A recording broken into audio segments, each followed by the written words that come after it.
হেই, good morning সবাইকে। আমি অনুদীপা।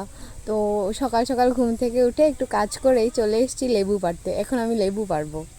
এই যে একটা লেবু মোটামুটি বড় হয়ে আছে, কিন্তু এটা পারবো না বিকজ অফ এটা একটু ছোট আছে। কত সুন্দর না? বাট এগুলি এখন বাজারে এত বিক্রিত হয় না, তার জন্য গাছেই বেশিরভাগ লেবু হলুদ হয়ে যাচ্ছে। হলুদ হলে তো শেষ। আর কিছু কিছু আছে যেগুলি এখনও কাঁচা, মানে যেগুলি আমরা খাই বা মাঝে মধ্যে বাজারেও বিক্রি হয়। তারপর ওখান থেকে এসে আমি নিম পাতা ছিঁড়ে নিয়েছিলাম। সকালে খালি পেটে নিম পাতা, হলুদ, আর আমি অন্য দিন যা যা খাই, মানে উইকলি 5 ডেজ করে পুদিনা পাতা আর থানকুনি পাতা সব নিয়ে মুখে দিয়ে নিয়েছিলাম।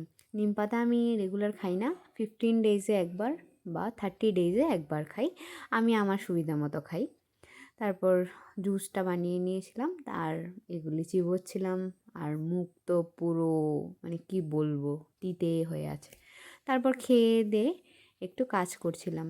গতকালকের কাপড়গুলি একটু ভেজা ভেজাই আছে, তো আজ সকালবেলা রৌদ্র ওঠাতেই সেগুলিই আবার মেলে দিচ্ছিলাম, না হলে স্নান করে উঠে আবার পড়তে অসুবিধা হবে। তারপর চলে আসলাম একটু রান্না করতে।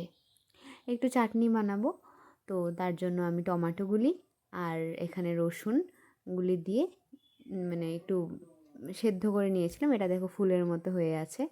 আর এই যে নারকেল, আমার মোস্ট ফেভারিট। তরকারি রান্নলেও ভালো লাগে, খালিও ভালো লাগে, সব মতে ভালো লাগে। তারপর খেয়ে দিয়ে বসতে না বসতে ইনি চলে এসছেন আমার কাছে একটু আদর খাবে বলে। এই যে কি আস্তে আস্তে ডাকে। আজ আসি, টাটা।